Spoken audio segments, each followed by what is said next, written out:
Amado pueblo del Señor, que la gracia de Cristo esté en sus vidas y que el poder del Señor, hermanos amados, los cubra a cada uno de ustedes, amigos y hermanos que están conectados en este momento. Ya pasada la nochecita, son las 11:20, pero hermanos, el Señor dice que hay que exhortar a tiempo y fuera de tiempo, ¿verdad? Hay que hablar la palabra en todo momento. Y bueno, para los que no se pueden dormir, para los que están padeciendo de insomnio en esta noche, pues sería bueno que se levantaran y vinieran y escucharan la palabra del Señor en esta preciosa noche. Quiero seguir el tema del día de ayer. El día de ayer comencé hablando, hermanos amados, acerca de las cosas que a Satanás no le asustan. Hay cosas, hermanas y hermanos, hermanas y hermanos, que al diablo no le teme, no hay ningún problema para Satanás. Y el día de ayer, pues yo les estuve hablando acerca de una de esas cosas que a él no le preocupan. Y una de esas cosas es pues las doctrinas o las enseñanzas que carecen de apoyo bíblico. Entonces, hoy quiero hablar, hermanos, acerca de algo muy importante también. El día de ayer yo culminaba hablándoles de una de las costumbres religiosas que a nosotros nos enseñaron. Casi la mayoría de las personas, hermanos, traemos raíces religiosas católico-romanas.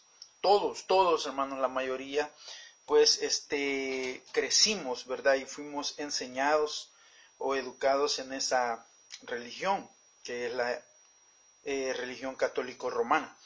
Entonces les hablaba, hermanos, de algunas enseñanzas que carecen de apoyo bíblico, rotundamente, completamente sin apoyo bíblico, y eso pues al enemigo no le hace ningún problema. El problema es, hermanos, cuando la palabra del Señor ya se predica de una manera más clara, apoyada en lo que dice el Señor en su Santa Escritura. Y pues quiero, hermanos, en esta noche seguir hablando acerca de eso, y quiero hablar acerca de la cruz. Fíjense de que hace ya años, en el año 90, que yo saqué mi bachillerato, un hermano que fue muy amable conmigo, hermanos. Él era contador de una de las empresas que hoy es bien reconocida en todo el país, ¿verdad? Didelco, SADCB. Yo trabajé allí, yo estuve allí aprendiendo, hermanos, de auxiliar contable hace muchos años. Entonces, yo me recuerdo, hermanos, que en ese tiempo comenzaba la tecnología a invadir ya El Salvador, ya las computadoras ya empezaban a entrar. Y yo me recuerdo, hermanos, que en esa empresa introdujeron ese tipo de tecnología, ¿verdad? La computadora. Yo me recuerdo de que ellos contrataron a personal experto en lo que era la computación, bases de datos y todo eso. Yo me recuerdo de un ingeniero que llegó allí contratado por Didelco SADCB. No me recuerdo el nombre realmente, pero él era un ingeniero. Oiga bien, hermanos, y yo siempre he tenido la costumbre de que donde quiera que yo voy a trabajar, donde quiera que yo me muevo, cuando yo me he ido de un lugar, he vivido de un lugar y me he ido a otra parte, a otra colonia, a otro pasaje, siempre, hermanos, gracias al Señor, Dios me ha dado la oportunidad de testificar sin miedo. Yo siempre, donde quiera que me he parado, yo testifico, no me da vergüenza. Sé lo que es, hermanos, testificar que yo soy cristiano. Eso implica un gran compromiso. Pues en este trabajo, hermanos, en Didelco, yo trabajé en las oficinas allí como auxiliar contable. Pues y yo les hablaba del Señor a todos mis compañeros. Ahí, gracias a Dios, nunca me nunca, hermanos, me impidieron. Es más, don Carlos Calderón, el mero dueño, era un hombre que, tal vez no le voy a decir que me respetaba, pero por lo menos, hermanos, guardaba mucho respeto, digamos, a la palabra del Señor. Pues gracias a Dios nunca di mal testimonio. Bueno, pero lo que yo le quiero contar, hermanos, es de que una vez ese ingeniero me llamó a su oficina y me dice, siéntese, me dijo. Y me senté y me dice, quiero darle un testimonio, me dijo así. ¿Usted es evangélico? Sí, le digo, por la gracia de Dios. Fíjese, me dice, de que yo quiero decirle que yo tengo el gran privilegio de tener una astilla de la cruz de Cristo, me dijo. Vive Dios, que es cierto lo que yo le estoy contando, hermano. Dice que él había visitado Roma y allí él adquirió, no sé cuál fue la suma de dinero, pero él pagó por una astilla de la cruz de Cristo, según él. Hermano, yo no sé de dónde me salió una respuesta. Sé que fue el Espíritu Santo el que en ese momento me inspiró y le digo yo, ingeniero, le digo, perdone, le digo, no sé qué le va a parecer esta respuesta. Dígame, me dijo. Usted no quisiera tener al que murió en esa cruz, le digo yo. No se conforme solo con la astilla de la cruz donde el Señor murió. Mejor deje entrar al que murió en esa cruz a su corazón, le digo. Es mucho mejor, le dije. Hermano, el hombre se sorprendió y me dijo, fíjese qué buena respuesta la que usted me acaba de dar, me dijo. En ese momento, hermano, se le llamaron y bueno, quedó eso. ¿Por qué traigo esto, hermanos? Porque muchas veces el enemigo nos encausa en cosas irrelevantes. Y esa es la astucia del diablo y esa es la estrategia de Satanás, sacarnos a nosotros de lo primordial, de lo central, del tema central, hermanos, de lo que es la palabra del Señor o del Evangelio de Cristo, del cristianismo, y nos lleva por cosas, hermanos, insignificantes. La cruz de Cristo. El día de ayer yo les estaba diciendo de que una de las enseñanzas que a nosotros nos inculcaron desde niños, desde pequeñitos, era adorar la cruz, ¿verdad? Y les ponía el ejemplo del día 3 de mayo, que nosotros siempre íbamos al mercado, ahí se venden las cruces, ¿verdad? Las señoras venden cruces de giote, y ya comprábamos la cruz, íbamos alegres. Ese día era un día de fiesta, y sembraban la cruz en el patio, y se le ponía fruta, y cada quien llegaba, se persinaba, hacía una reverencia a la cruz, agarraba una fruta y se la comía. Pero una de las creencias era de que en aquellos hogares donde la gente no ponía esa cruz, el Satanás llegaba a bailar y allí, bueno, el día de ayer yo les expliqué, ¿verdad? Que hay hogares en los cuales pueden poner la cruz más linda, ¿verdad? Pero adentro hay envidias, odios, pleitos entre hermanos. Bueno, y lo más importante, hermanos, quiero hablar hoy en esta hora. ¿Qué es lo más importante? Lo más importante en sí no es la cruz. Solo fíjense, hermano, que la cruz es un instrumento de muerte. La cruz era un instrumento de muerte. Históricamente, hermanos, la muerte de cruz era una de las muertes más crueles, atroces, violentas, tortuosas de aquel momento. Era sangriento. Esa era una de las muertes más antiguas. Esa muerte se practicaba muchos años antes de que el Señor Jesucristo viniera y muriera de esa manera en esa cruz. La practicaban los persas, los escitas, los egipcios, los griegos, todos esos pueblos crueles, hermanos. Y por último, los romanos, cuando el imperio romano, hermanos, prevaleció, ellos adoptaron esta muerte tan cruel y fueron ellos, hermanos, los que hicieron este tipo de muerte una de las muertes más practicadas en aquel tiempo. Roma era un imperio terrorífico. La Biblia le llama el imperio de hierro. Dice, Daniel describe el imperio romano como una bestia que tenía dientes de hierro, y todo lo que agarraba con sus dientes los desmenuzaba, y lo que caía lo hollaba con sus pies. Ese era el símbolo de aquel imperio terrible, diabólico, satánico, violento, sin compasión. En ese tiempo, hermanos, la muerte de cruz era una de las muertes más practicadas y más comunes en aquel tiempo. Ahora, hay un versículo, Deuteronomio capítulo 21, versículo 23, dice de la siguiente manera. Oiga lo que dice el Señor acerca de la cruz. Dice, no dejaréis, bueno, desde el 22 dice, Deuteronomio 21, 22, si alguno hubiere cometido algún crimen digno de muerte, y lo hiciereis morir, y lo colocareis en un madero, no dejaréis que su cuerpo pase la noche sobre el madero, sin falta lo enterrarás el mismo día, porque maldito por Dios es el colgado, decía el Señor. Maldito por Dios es el colgado, y no contaminarás tu tierra que Jehová tu Dios te da por heredad. El Señor en la ley, hermanos, le mandó a Moisés a que todo aquel que cometiera un crimen, un criminal, alguien malvado que transgredía una de las leyes del Señor, esta persona, hermanos, tenía que ser colgado en un madero. No necesariamente dice el Señor que era una cruz, ¿verdad?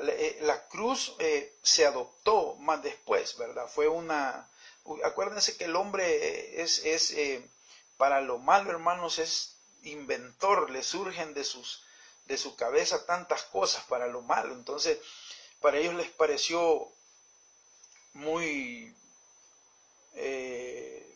atractivo la muerte en una cruz. Podría haber sido un solo madero, ¿verdad? Un madero vertical, pero en el tiempo del Señor ya se practicaba la cruz. Lo importante es que tenía que morir colgado. Y el Señor le daba el título, aquel que moría en una cruz, le daba el título de maldito. Ven ustedes, hermanos, cómo este instrumento de muerte, simbólicamente, cuando el Señor murió en la cruz del Calvario, cuando Jesús murió en la cruz del Calvario, el Señor estaba muriendo como un maldito. Mire qué terrible es esto, hermano. Ahora, lo importante no es la cruz. Lo importante es la decisión que tomó aquel que murió en la cruz de pasar por esa muerte tan terrible. Y todo era para morir como un sustituto, en vez de aquellos que habíamos transgredido la ley, en vez de aquellos que verdaderamente éramos los criminales, que habíamos cometido los crímenes espirituales. En otras palabras, nosotros éramos, hermanos, los que teníamos que haber muerto como malditos en ese madero. Pero el Señor, con su gran amor, con que nos amó, ahora usted puede entender aquel versículo tan famoso, San Juan 3:16, ¿va? Porque de tal manera, oiga, esa frase, de tal manera, si usted la encierra entre paréntesis, ¿qué significa? De tal manera, o sea, cuando usted oye de tal manera, o sea, fue tan grande el amor, de tal manera, fue tal el amor, fue tal ese amor tan grande, inmensamente incomparable, que dice el libro de Filipenses, que siendo en forma de Dios se hizo hombre, dejando su gloria. No escatimó el ser igual a su Padre. Se despojó a sí mismo. Y dice que se humilló hasta lo sumo. El hecho de que el Señor Jesús haya tomado forma de hombre, de ser humano, solo eso era una humillación calificada como lo sumo de una humillación, lo más. Un hombre, una persona, un ser humano, un ser, no puede caer más bajo que tener forma humana. Entonces, el amor del Señor fue tan grande que Él voluntariamente decidió morir en esa cruz. Y eso es lo que nosotros tenemos que valorar antes que el instrumento de muerte. ¿Ve? Por eso es de que nosotros, hermanos, los evangélicos, no practicamos muchas cosas, porque son cosas muy irrelevantes. Son cosas, hermanos, que no tienen la relevancia como para poner toda nuestra atención, toda nuestra pasión en esas cosas. ¿Va? Entonces, la cruz, hermanos, es muy claro. La cruz simplemente fue un instrumento de muerte, un símbolo de castigo cruel, que nosotros los seres humanos, los que transgredimos la ley del Señor, éramos culpables ante Dios y merecíamos la muerte. Pero el Señor, hermanos, Él vino, hermanos, y dio su vida en rescate por nosotros. Ahora, Satanás no le tiene miedo a la cruz. El día de ayer yo les estaba hablando acerca de esa película de vampiros, ¿verdad?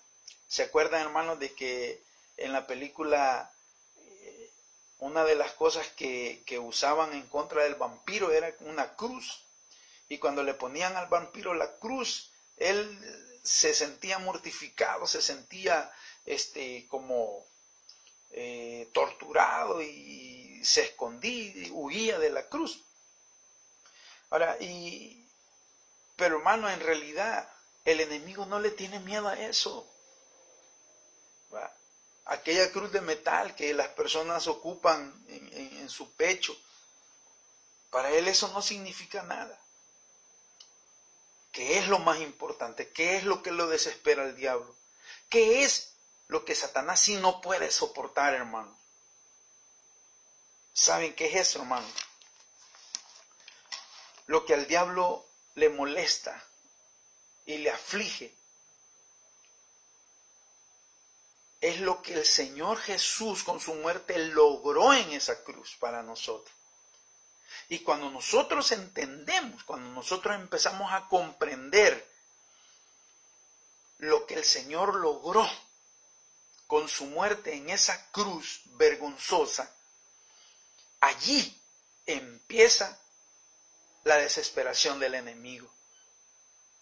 El contenido que hay después de la cruz, después de la muerte del Señor, ¿qué fue lo que sucedió? ¿Para qué murió Jesús en esa cruz? Y yo quiero, hermanos, hablar acerca de esto, algunas cosas que el Señor logró con su muerte en la cruz del Calvario. Fueron 4 beneficios.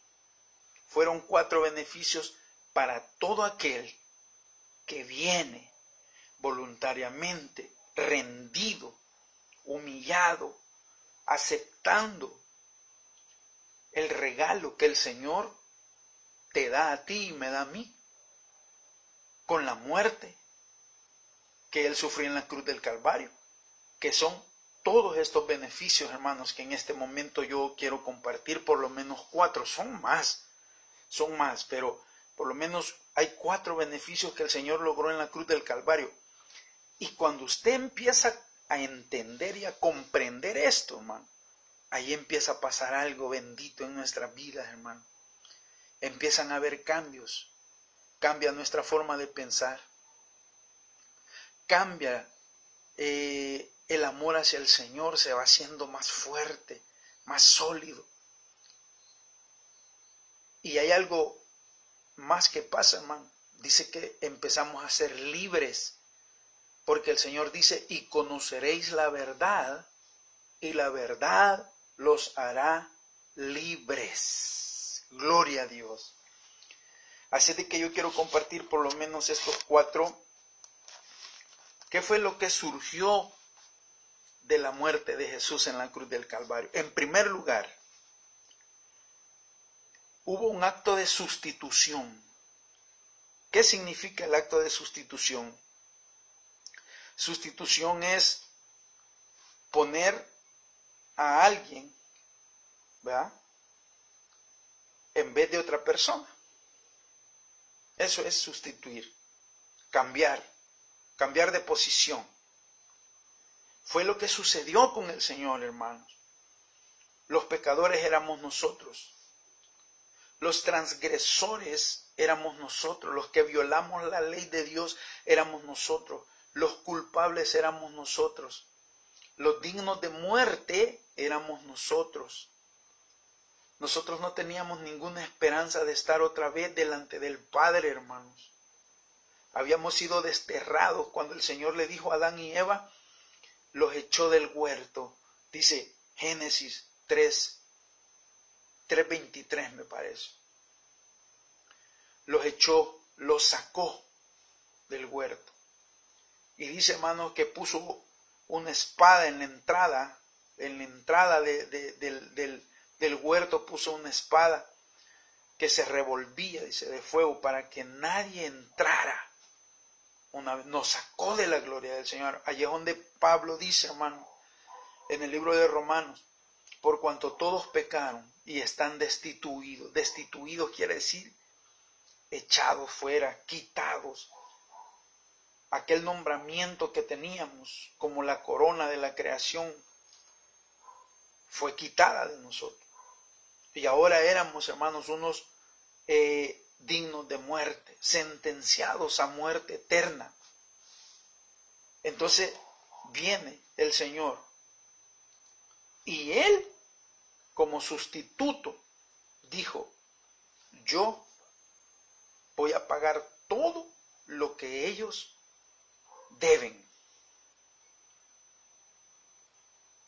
Y era necesario, hermanos, que para salvarnos tendría que morir alguien, tendría que pagar con su vida, pero no era cualquiera que iba a poner su vida, tenía que ser alguien que era agradable a Dios, para que el Padre, que había sido ofendido por nosotros, aceptara esa ofrenda, aceptara esa muerte.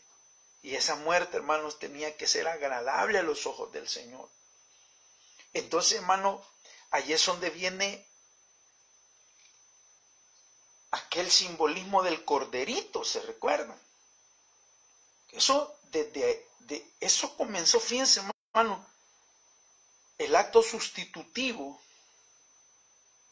¿verdad?, o la expiación, comenzó desde el huerto del Edén. ¿Cuándo? Cuando el Señor mató a unos animales, les quitó la piel a los animales y se las puso a Adán y a Eva para cubrirlos, porque ellos estaban desnudos, habían conocido que estaban en pecado. Entonces bien ellos, el Señor les puso pieles y los cubrió. Esa piel era de animalito, entonces esos animalitos el Señor los tuvo que matar y usar la piel de ellos para cubrirlos. Desde ahí empieza la muerte sustitutoria. ¿Qué culpa tenían los animalitos al que el Señor les quitó la piel para cubrirlos a ellos? Y desde ese momento, hermanos, hasta la muerte de la cruz de Cristo, hermano, se practicaba la muerte sustitutiva o sustitutoria. El Señor le había dejado a Moisés en la ley que todos aquellos que habían cometido pecado contra el Señor, que habían transgredido la ley, tenían que venir al sacerdote con un corderito. Y ese corderito, hermanos, tenía que ser sin defecto, sin mancha. No tenía que tener la piernita quebrada, ni nube en sus ojos. No tenía que tener testículos magullados. Tenía que ser un corderito perfecto, sano, para que el Señor y Padre lo recibiera. Entonces venía, hermanos, el pecador con su corderito, se lo entregaba al sacerdote en sus manos, el sacerdote lo tomaba, lo preparaba, lo ponía sobre el altar y lo degollaba. Y toda la sangre, pero fíjese que hay algo bien tremendo, hermanos. En Génesis 22:13, me parece, no, perdón, en Levítico 1:4, me parece, en Levítico 1:4, cuando el sacerdote tenía ya el corderito encima del altar, amarradito de sus patitas, y cuando él ya tenía el cuchillo de pedernal, el cuchillo de piedra, ¿verdad?, bien filudito, para partir la yugular y que toda la sangre le saliera al corderito. Entonces, cuando el sacerdote estaba preparado para meterle el cuchillo, venía y llamaba al pecador, al culpable. Y le decía el sacerdote, pon tus manos sobre la cabeza del corderito que ahorita voy a matar, le decía. Entonces, hermanos, venía y el pecador ponía sus manos sobre la cabeza en señal de que los pecados de ese pecador se los estaba transmitiendo el corderito sin culpa. Mire qué lindo, hermano. Eso significaba la muerte del Señor en la cruz del Calvario, la muerte sustitutoria. Él murió en la cruz por usted y por mí. Él pagó la deuda que nosotros teníamos con el Padre. Otro ejemplo, hermanos, cuando el Señor le dice a Abraham, sacrifícame tu hijo, tu único hijo, a quien amas. Algo bien curioso, Abraham tenía otro hijo, era Ismael, el que había tenido con Agar, la egipcia. Pero fíjese que el Señor fue bien específico cuando le dice, ofréceme a tu hijo, tu único hijo, al que amas, le dijo. ¿Quién era el que amaba? A Isaac, hermano, al que era de su propia esposa. Entonces bien, hermanos, eso causó un dolor terrible. Desde ese momento,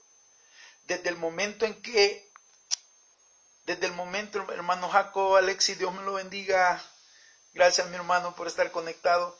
Espero que se esté gozando. Cuando el Señor le dijo a Abraham, dame tu hijo, es posible que haya dicho, a Ismael. Era el que menos amaba.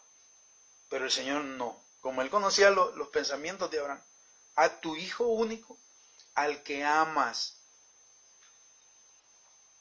Hermanos, desde ese momento el corazón de Abraham empezó a derretirse, empezó a temblar ese hombre, empezó a llorar internamente. Me imagino que sus huesos, hermano, empezaron a sentir aquel estremecimiento, sus músculos. Pienso, hermano, de que aquella energía la perdió Abraham, y en su mente aquella imagen cuando él iba a meter el cuchillo en la yugular de su niñito, hermano. Pero aquel hombre tenía fe. Y mire qué terrible esto, hermano. Cuando este hombre se llegó el día que tenía que sacrificar a su niño, se llevó a dos de sus siervos, preparó el asno con la leña y le dijo al niño, hoy vas a ir conmigo. A la esposa no le dijo a dónde iba, solo le dijo, voy a ofrecer sacrificio al Señor.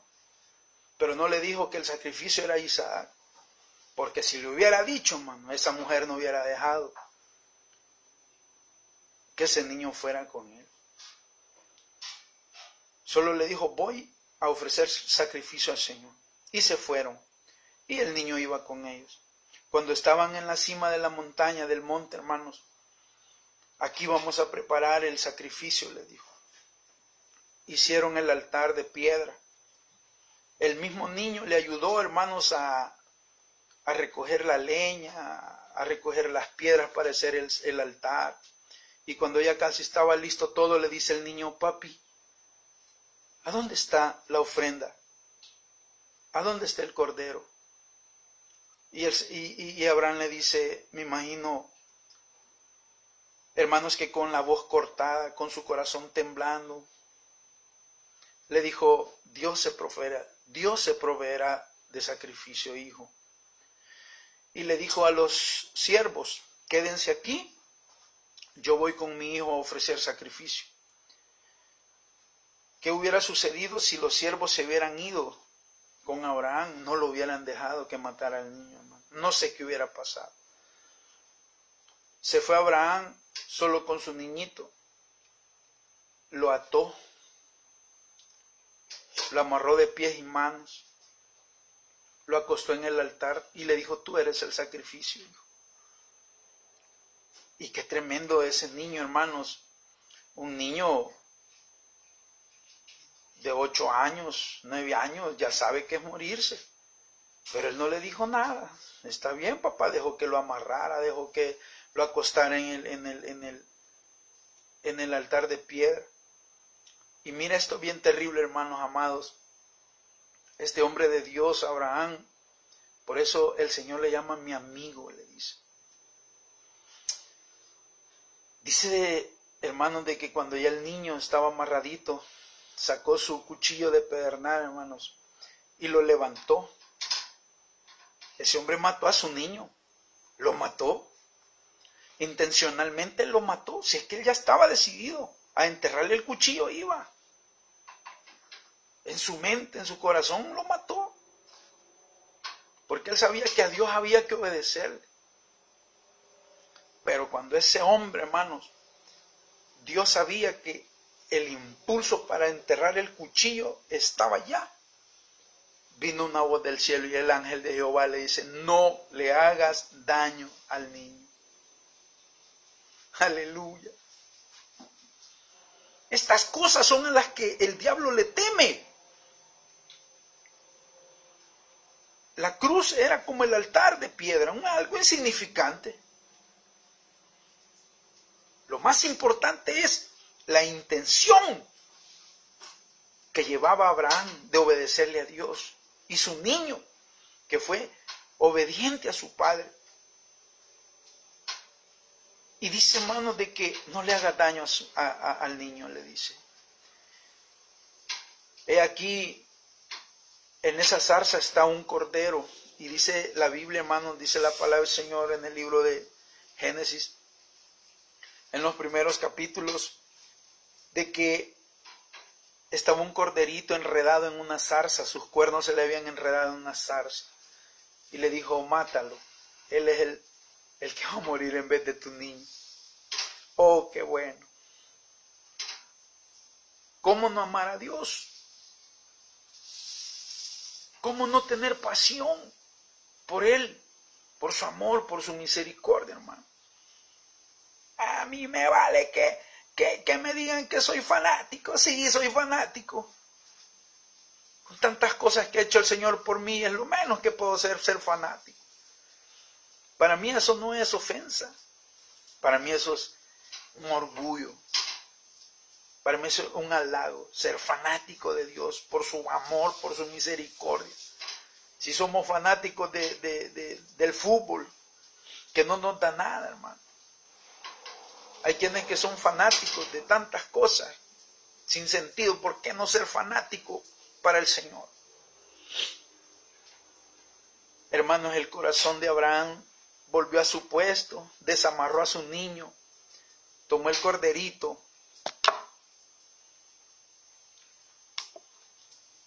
tomó el cordero, hermanos, y amarró al corderito, al animalito, y lo degolló. Esa es la muerte sustitutoria, hermano. Eso fue uno de los logros que el Señor obtuvo en la cruz del Calvario. Murió por nosotros. Ya no hay necesidad de que nosotros muramos. Por eso es de que nosotros, los hijos de Dios, tenemos vida eterna. Porque Él murió por nosotros, ya pagó por nosotros. Hermano, otro logro que el Señor obtuvo en la cruz del Calvario fue el perdón de los pecados. Yo quisiera que leyéramos ahí, hermanos, 1 Pedro 2:24, oiga, qué lindo esto, hermano. Primera de Pedro 2:24. Gloria al Señor. Alabo a Dios, hermanos. Primera de Pedro 2:24. 2:24.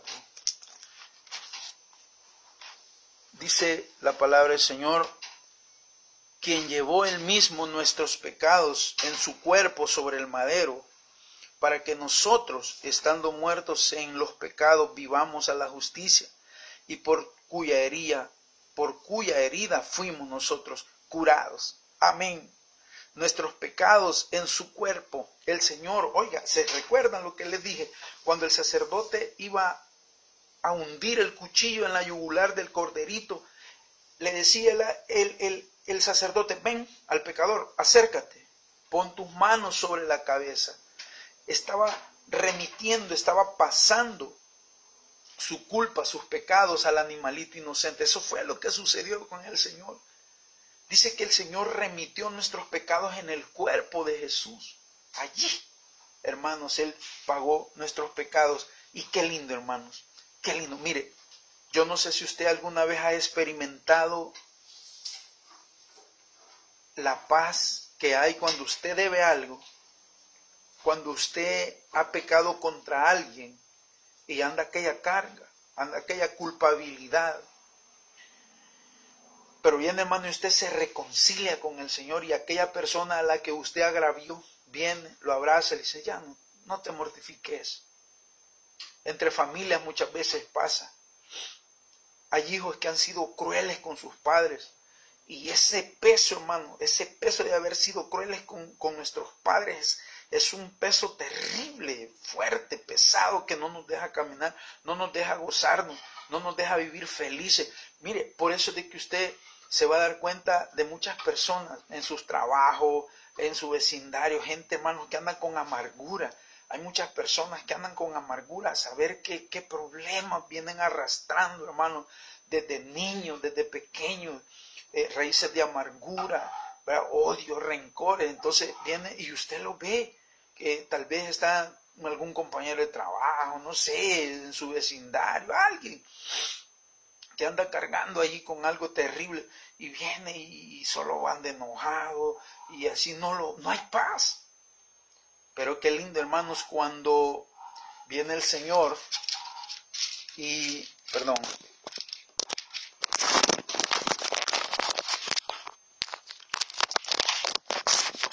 gloria a Dios, se me está descargando el teléfono. Viene, hermanos, y aquella persona, ya no te mortifiques, y hay un reconcilio. Hijo, yo te perdono. Mire, yo le aconsejo que busque en YouTube el testimonio de Nicky Cruz. Se llama La Dicha del Perdón, se llama. Un testimonio tan precioso y bello, hermanos. Yo se lo recomiendo. Nicky Cruz. Se llama La Dicha del Perdón. Él tenía una raíz de amargura contra sus padres, contra su mamá, porque ella lo violentó cuando estaba este niño pequeñito. Y ahí habla cómo fue que Dios, el Espíritu Santo, lo dio a reconciliarse con su mamá. La señora era una bruja, hermano, pero bruja de aquellas que, le digo, bruja, hermano. En uno de los libros del hermano Nicky Cruz, él testifica de que, Dios me lo bendiga, hermano Joaquín, Dios me lo bendiga, siervo, gracias por estar pendiente. Dice el hermano Nicky Cruz de que una vez ella no vamos a decir profetizó, porque profetizar solo los profetas del Señor, pero dice que la mamá de Nicky Cruz pronosticó el ataque a Pearl Harbor. El hermano habla en uno de los libros, no me acuerdo cómo se llama el libro, pero Nicky Cruz, hermano, es un evangelista. Yo lo admiro mucho, el siervo, porque es un hombre de Dios, que Dios lo usa mucho. Hermana Carmencita, Dios me la bendiga, allá en Estados Unidos, qué lindo, estamos conectados, estamos con insomnio. No, pero mire, hay que aprovechar bien el tiempo. Bueno, hermano, dice que la mamá de él profetizó o pronosticó el ataque a Pearl Harbor, ¿verdad? Entonces, ese tipo de persona era la mamá y el papá de él, hermanos, era tremendo. Entonces, bien, hermanos, ellos en su amargura, en su posesión demoníaca, muchas veces, hermanos, dañaron la sensibilidad del niño. Entonces, él creció con un odio terrible hacia sus padres. Pero un día, él ya convertido a Cristo. Miren lo que el Señor, hermanos, obtuvo en la cruz del Calvario. Sanidad para nosotros, sanidad para nuestra alma. Entonces viene y dice que el Señor le dijo que tenía que ir donde su mamá. Su mamá estaba muriendo, hermanos. Una enfermedad de muerte. Entonces uno de sus hermanos supo que él estaba predicando en una de las ciudades en Estados Unidos. Le llevó una carta de su mamá y la mamá en la carta le decía: hijo, te quiero ver por última vez. Sé que has cambiado y yo te quiero ver. Pero dice, hermanos, de que dentro del corazón de Nicky Cruz había un miedo terrible, porque le tenía un miedo atroz a la mamá. Pero bien, el Espíritu Santo le ayudó, hermanos, y les recomiendo, busque ese testimonio. Nicky Cruz se llama La dicha del perdón o La grandeza del perdón, algo así. Y eso es lo que hace, hermanos, la cruz de Cristo. La muerte, no la cruz de Cristo, sino la muerte del Señor, hermano. Eso fue lo que Él ganó para nosotros, el perdón de nuestros pecados. Y qué lindo. Dice Nicky Cruz, hermanos, de que cuando llegó a la casa de su mamá, él la vio destruida. Le quedaban pocos días de vida a la señora. Y ese día el hermano Nicky dice de que se fue para una iglesita que había por ahí y le fue a decir al pastor que si por favor venían a la casa para orar por su mamá. Y unos hermanos dijeron que no porque era bruja y todo eso. Entonces viene el pastor, la reprendió. Y el pastor dijo: yo voy a ir, dijo. Y hizo el llamado a los miembros, todos aquellos que tengan valor, que estén preparados, que tengan el poder del Señor, levanten la mano, vamos a ir a la casa de Nicky, vamos a ir a orar por la mamá de Nicky. Hermano, dice que casi la mayoría de toda la congregación se apuntaron. Esa noche, hermanos, dice que venían cantando en toda la calle, el pueblo, ¿verdad? Los hermanos venían cantando con pandero, guitarra, alabando al Señor. Dice que en la alabanza del Señor, allí en las alabanzas de su pueblo mora el Señor. Y ellos venían cantando en todas las calles, iban para la casa de la mamá de Nicky Cruz. Hermano, fue un reconcilio tan lindo. Y mire qué tremendo. La señora vivió muchos años más en Cristo. Eso es lo que hace el perdón. Eso es lo que hizo el Señor en la cruz del Calvario. Borró todos nuestros pecados. Hay un versículo, hermano, en el libro de Salmos. Quisiera que leyéramos el libro de Salmos, capítulo 32. Mire qué lindo esto, hermano. Salmos, capítulo 32. Gloria al Señor, me gozo hablando la palabra del Señor, hermano. Salmos, capítulo 32. Perdonen, hermanos, si la pantalla es de mala calidad, pero es el teléfono. Pero lo importante es que oiga la palabra. Oiga lo que dice Salmos 32:2. Dice: bienaventurado el hombre, o bienaventurada la mujer, cuya transgresión ha sido perdonada y cubierto su pecado. Bienaventurado el hombre a quien Jehová no inculpa de pecado, de iniquidad, y en cuyo espíritu no hay engaño. ¡Aleluya! Mire lo que el Señor logró en la cruz del Calvario con su muerte. No es la cruz lo importante. Lo importante es el amor que el Señor tuvo para morir en esa cruz por nosotros. Qué lindo es, hermano. Mire, la mamá de Nicky Cruz, yo me imagino, hermanos, que aquel peso de culpa que había en su corazón, Yo quiero decir, hermano, que muchos de nosotros, los padres, cometemos errores. Y muchas veces esos errores son errores que no nos dimos cuenta. La inexperiencia. Sin querer, muchas veces dañamos a nuestros hijos. Les hicimos daño.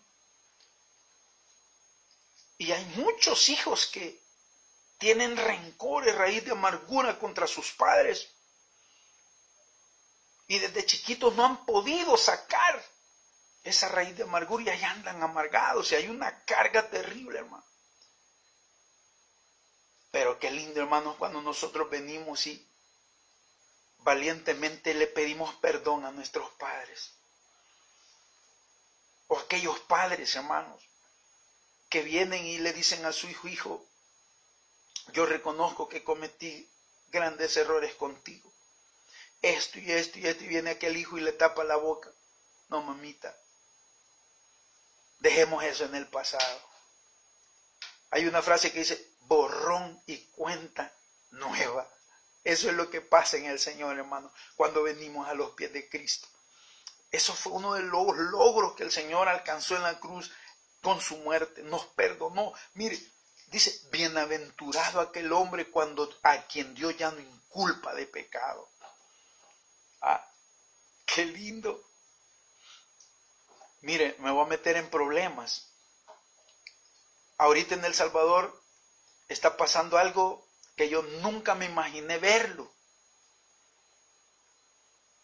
Tengo 51 años y yo creí que nunca hubiera visto lo que estoy viendo en este momento. Políticamente hay acontecimientos que están sucediendo, hermanos, con los mandatarios, con los líderes políticos que han gobernado este país por 30, bueno, no sé cuántos años. Hoy, hermanos, hay muchas acusaciones en contra de ellos, de el cuerpo legislativo. Robos, pero robos millonarios. Y hoy hay hermanos, ¿cómo se le llama? Un escándalo ahí de plazas fantasmas, o sea, de personas que recibían dinero de la asamblea como empleados de la asamblea, pero en realidad ellos nunca ejercieron ningún cargo, solo llegaban, cobraban y sí, ya no volvían a llegar. Entonces a eso le llaman plaza fantasma. Y hoy, hermanos, hay pruebas fehacientes de que eso es cierto. Entonces, esa carga que hay ahorita en estas personas son acusaciones serias. Son acusaciones, hermanos, que eso es cárcel. Muchos años. Y ahorita la situación, hermanos, es de que no hay ninguna esperanza de que alguien pueda librarlos. Lo más seguro, hermanos, es que si a estas personas se llevan a los tribunales, van a ser condenados. Personajes poderosos que fueron en un tiempo, ahora, hermanos, están al otro lado, en el banquillo de los acusados, están en aprietos, están en aflicción. Me imagino yo, hermanos, qué es lo que siente alguien que ha cometido un delito grave de haber matado a alguien y lo descubre y la policía lo agarra. Esa convulsión que hay en el corazón, esa aflicción, ¿qué me va a pasar? ¿Cuántos años me van a poner? ¿O qué me pueden hacer? ¿Qué me van a hacer ya dentro de la cárcel? Hermano, terrible. Ahorita a estas personas, hermanos, como quisieran que en un momento el presidente o los que dirigen las leyes de este país dijeran, los vamos a perdonar, vamos a hacer una amnistía. Eso que hicieron va a quedar en el olvido. Ahorita eso es algo imposible, hermano. Nada más es un sueño, ¿verdad? Pero yo quiero decirles algo. En el corazón de Dios, estas personas, ¿verdad?, que presuntamente han cometido estos delitos, en Dios tienen perdón. En Cristo tienen perdón. Aunque las leyes terrenales, ellos van a pagar. Si es cierto, si los acusan y si los llevan si los vencen en juicio, ellos van a pagar porque están con las leyes humanas. Pero en el corazón de Dios, si ellos se arrepienten de todo corazón, el Señor los perdona. Así como lo oyen. Es que este es el Evangelio. Este es el Evangelio. Este es nuestro Dios. Nuestro Dios es un Dios de misericordia. ¿Verdad? Aunque aquí van a pagar, porque van a pagar lo que hicieron. Pero en su situación de Dios, si ellos se arrepienten de todo su corazón, se humillan, Dios los perdona. Dios los perdona. Eso es lo que el Señor logró en la cruz del Calvario. Por eso dice, bienaventurado aquel cuya transgresión ha sido perdonada y cubierto su pecado. Aleluya. Qué lindo. Otra de las cosas que el Señor logró, hermanos, es el triunfo sobre la muerte. La muerte es uno de los temas que nadie queremos hablar. La muerte es horrible, hermano. Solo de pensarlo, hermano, se estremece el corazón. ¿Cómo voy a morir? ¿Dónde voy a morir? ¿Cuándo voy a morir? Son las tres cosas que uno se pregunta. ¿Verdad? Entonces, pero aún sobre la muerte, dice el Señor, que Él tuvo victoria en la cruz del Calvario. Dice, hermanos amados, gloria al Señor, Hebreos 2.14, oiga esto, hermano. Hebreos 2.14 dice de la siguiente manera. Señor bendiga, hermanos que están conectados, que el Señor me los bendiga, estén recibiendo bendición con la palabra del Señor. Hebreos capítulo 2, Hebreos 2.14, oiga qué lindo esto, hermano. 2.14. Así que, por cuanto los hijos participaron de sangre y carne, que somos nosotros, Él también, está hablando de Jesús, Él también participó de lo mismo. O sea, por eso Él se hizo hombre como nosotros. Él participó de lo mismo, dice, para destruir por medio de la muerte al que tenía el imperio de la muerte, esto es al diablo. Yo quiero decirle, hermanos, de que en la Biblia hay dos clases de muerte. La muerte física, que es la cesación de toda vida de nuestro cuerpo, y la vida eterna. Y la muerte eterna. La muerte eterna es aquella separación que hay entre Dios y el ser humano. Si usted está lejos de Cristo, si usted no ha hecho pacto con el Señor, no se ha reconciliado, no le ha pedido perdón, no ha hecho las paces con el Señor a través del Señor Jesucristo, usted está muerto en delito de pecado. ¿Por qué? Porque está separado de Dios. La única manera que nos podemos unir al Padre es a través de su Hijo. Cuando nosotros venimos y recibimos aquel sacrificio que el Señor hizo hace 2000 años en la cruz del Calvario, y nosotros venimos y creemos que a través de esa muerte, oiga, solo por creer que a través de la muerte de Jesús yo soy libre de todo pecado, y nos arrepentimos de todo lo que hicimos anteriormente, entonces venimos y le decimos al Señor, perdóname, Señor. Pero ese perdóname quiere decir no lo vuelvo a hacer. Entonces viene el Señor y con su gran amor, con gozo, lo abraza espiritualmente, se regocija el corazón de Dios, ¿verdad? Así como el hijo pródigo, ¿se recuerdan? El hijo pródigo le dijo a su papá, padre, dame mi herencia, yo me voy. Y el padre le dio la herencia con todo el dolor de su alma, y ese hombre se fue a andar derrochando el dinero, y cuando se le acabó el pisto, hermano, llegó a una situación tan calamitosa que dice la palabra de Dios que hasta no tuvo que, el único trabajo que halló es de apacentar cerdos. Para el judío eso era algo humillante, inmundo, apacentar cerdos. Pero aún con gran trabajo que le costó conseguir ese empleo. Y dice que cuando estaba sentada, aquel ardor en su estómago, ya no tenía ni un 5, ni amigos, ni nada. Dice que deseaba comer aún la comida que comían los cerdos, pero no se lo permitía. Y yo me imagino que aquel hombre llorando tuvo que reflexionar, porque muchas veces es necesario que a nosotros nos pasen cosas horribles, feas, horrorosas, experiencias malas, se nos tiene que morir un familiar, nos tienen que decir usted tiene una enfermedad incurable, para entonces venir y reflexionar y que el cerebro caiga cabalito en el puesto. Y solo así podemos nosotros decir, he pecado contra el cielo y contra ti, Señor.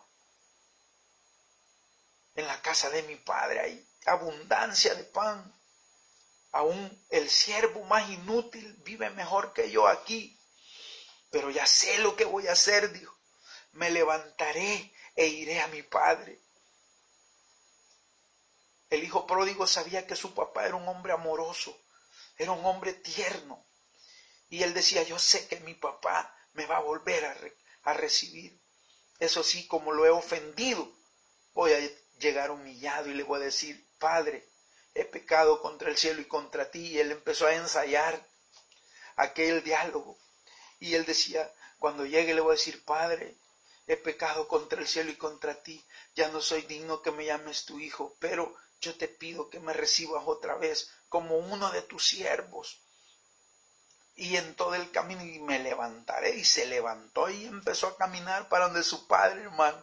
Qué lindo, mire, dice el Señor. Muchas veces nosotros pensamos que Dios es un Señor bravo, que está listo para matarnos, para destruirnos, para pegarnos. No, hombre. Dios es un Dios tan amoroso, hermano. Él es amor, Dios es amor. Entonces aquel muchacho iba en todo el camino, hermano. Y algo sucedió. Cuando aquel muchacho iba acercándose a la casa, a lo lejos, vio la casa y en la puerta estaba alguien. Y de igual manera, en la puerta de la casa estaba su padre. Y en el mismo momento ese hombre, alzando los ojos a la distancia, él vio que alguien venía. A lo mejor era un hombre, un señor anciano, ya no veía quizás muy bien. Pero conforme se iba acercando aquella silueta, iba reconociendo que esa silueta era alguien familiar. Yo me imagino que el corazón de aquel muchacho iba diciendo, ¿cómo me recibirá mi padre? ¿Qué reacción va a tener mi papá cuando me vea? Me va a volver a despreciar y me va a decir o me va a regañar. ¿Qué va a hacer el Señor? ¿Qué va a hacer mi papá? Hermano, pero él no se imaginaba que aquel hombre, cuando lo reconoció, ni dejó que ese hombre llegara hasta donde él estaba. Él salió a encontrarlo. Lo abrazó, lo besó, lloraron, se abrazaron, saber cuánto tiempo pasaron abrazados. En aquel punto de encuentro, sin moverse ninguno de los dos. Llanto, pero no llanto de dolor, sino un llanto como cuando usted está, hermano amado, desahogando algo, sacando algo, aquel pesor, aquel veneno que tenía, que lo andaba matando, eso está saliendo a través de las lágrimas, de aquel dolor. Usted nunca ha llorado de dolor, pero tan fuertemente que hasta duele el pecho, duele la cabeza, se le salen los mocos y empieza a empapar aquella camisa de sudor. Yo lo hice cuando fui bautizado en el Espíritu Santo. Literalmente cuando el Señor me abrazó como hijo pródigo y aquellos fundiéndose en aquel abrazo, cuando pasó aquella euforia, que ya volvieron otra vez, aquel muchacho trató de decirle la frase, Padre, he pecado contra el cielo y contra ti. Pero su papá no lo dejó. Venite, le dijo. Se lo llevó y cuando entró a la casa le dijo a sus siervos, miren, este es mi hijo, ha vuelto. Y hoy es necesario que hagamos fiesta. Ese es nuestro Dios. La Biblia no lo dice, pero yo pienso que aquel hombre salía todos los días a esa puerta a ver. Sabía que algún día iba a regresar ese niño. Mi hermano, a mí me duele el corazón. En nuestro país hemos pasado tantas cosas dolorosas. Porque yo me alegro por lo que está pasando hoy en nuestro país, hermanos y amigos. Me alegro y ojalá primero Dios que este señor presidente, hermanos, no vaya a cambiar su forma de ser. Que su mandato lo termine así como ha comenzado. Y si lo hace así, Dios lo va a bendecir tanto a este hombre. Y primero Dios, que es este precedente que él va a dejar, siga de generación en generación, y los demás personas que están designadas por Dios para ser mandatarios de este país sigan así. Porque este país, hermano, ha sido desangrado tanto.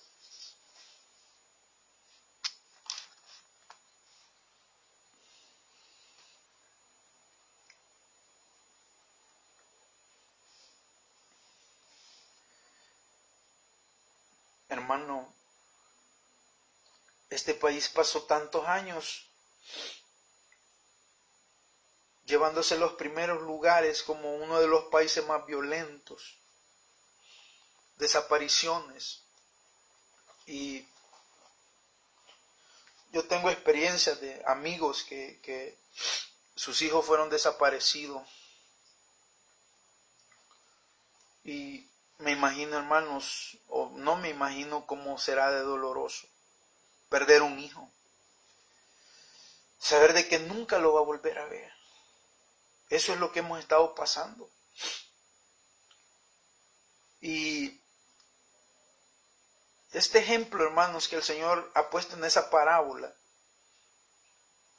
es una de las parábolas más lindas, más bellas, más hermosas, donde muestra el amor de Dios. Él está ansioso esperándonos, no para destruirnos, no para pegarnos, no para reprocharnos, sino para consolarnos, para limpiarnos, para hacernos nuevas criaturas. Porque de modo que el que está en Cristo, nueva criatura es. Las cosas viejas pasaron, y aquí todas son hechas nuevas. Y dice el Señor en el Antiguo Testamento, que todos aquellos que venimos a Él, dice que Él nos perdona de todos nuestros pecados, y nuestros pecados los agarra, hablando simbólicamente, los agarra a todos y los echa a lo más profundo del mar, para que nadie los saque de ahí. Pero es que nosotros nunca debemos de sacarle los pecados a nadie, más si es un hermano en Cristo. Yo no tengo por qué recordarle, mira, es que usted antes era pecador. ¿Y qué? ¿Y a mí qué me importa si el Señor mismo los agarró y los hundió? Porque Él ni Él se acuerda. ¿Quiénes somos nosotros para recordarle a mi hermano su pecado? Y eso es lo que el Señor logró en la cruz del Calvario. No es el valor esa cruz, ese madero que a lo mejor se pudrió ya. Mire, yo no entiendo, hermanos, cómo personas hacen negocio de la palabra del Señor. Y aún dentro del ámbito evangélico, el Señor reprenda a estas personas, o que las haga entender y se arrepientan. Personas que usan el evangelio, hermano, para obtener ganancia. Eso no debe de ser así. Pero que el Señor toque los corazones de estas personas. ¿Va? Entonces, eso fue lo que el Señor ganó en la cruz del Calvario. Imagínense, el ingeniero del que yo les he hablado me llamó solo para decirme que él había obtenido una astilla de la cruz de Cristo, que había ido a Roma. Pero yo le dije, sé que fue Dios el que me inspiró a decirle, y si usted tiene la astilla de Cristo, no quisiera tener mejor al que murió en esa cruz. Es mucho mejor. No sé cuánto le cobraron por la astilla, No sé cuánto gastó por el viaje hasta Roma, ida y vuelta. Los hoteles donde se hospedó, la alimentación. Y por último, el trato que hizo con el que le vendió la astilla de la cruz de Cristo. No sé cuánto fue el monto para obtener ese pedazo de cruz que dice. Y obtener al que murió en la cruz en esa cruz es gratis. ¿Cómo la ve, mi hermano? Esta noche hay que hacerle un llamado. Venga, Señor. No haga que el sacrificio que el Señor efectuó en la cruz del Calvario fue un precio altísimo. No haga que eso haya sido en vano para usted, hermano. Venga a los pies de Cristo. Venga a los pies del Señor. Hoy, esta hora. Yo no sé, ahorita son las 12:26. Yo no sé a qué hora va a ver este video. No sé si mañana en la mañana o en la tarde o dentro de 2 días, dentro de 3 días. Pero no importa. Yo quiero hacerle un llamado. Venga cuanto antes a los pies del Señor, hoy mismo. Y disfrute de las bendiciones que el Señor obtuvo en la cruz del Calvario. Repita conmigo: Señor, gracias por haberme permitido oír este mensaje de tu palabra. Yo reconozco que he pecado contra ti, Señor. Reconozco que he sido desobediente, ingrato contigo después de todas las bendiciones que me has dado. Pero yo quiero hacer las paces contigo, quiero reconciliar contigo. Y en este momento te acepto como mi Señor y Salvador personal. Yo creo que tu muerte en la cruz del Calvario me limpia de todo pecado y me hace justo y sin culpa delante de mi Padre Celestial. Entra en mi corazón, Señor. Te abro mi corazón. Entra en mi corazón. Escribe mi nombre en el libro de la vida del Cordero. Y cuando vengas y suenes esa trompeta, y si yo estoy en la tumba, o sea que esté vivo, levántame para irme contigo, Señor. En el nombre de Jesús me arrepiento de todos mis pecados. Hazme una nueva criatura. Amén y amén. Que el Señor me los bendiga. Pueblo amado, los amo en el Señor, hermanos, y que tengan muchas experiencias con el Señor, hermanos, a partir de ahora. Que Dios me los bendiga, pasen buenas noches. Buenos días, ella. 12:28. Hasta mañana, amén.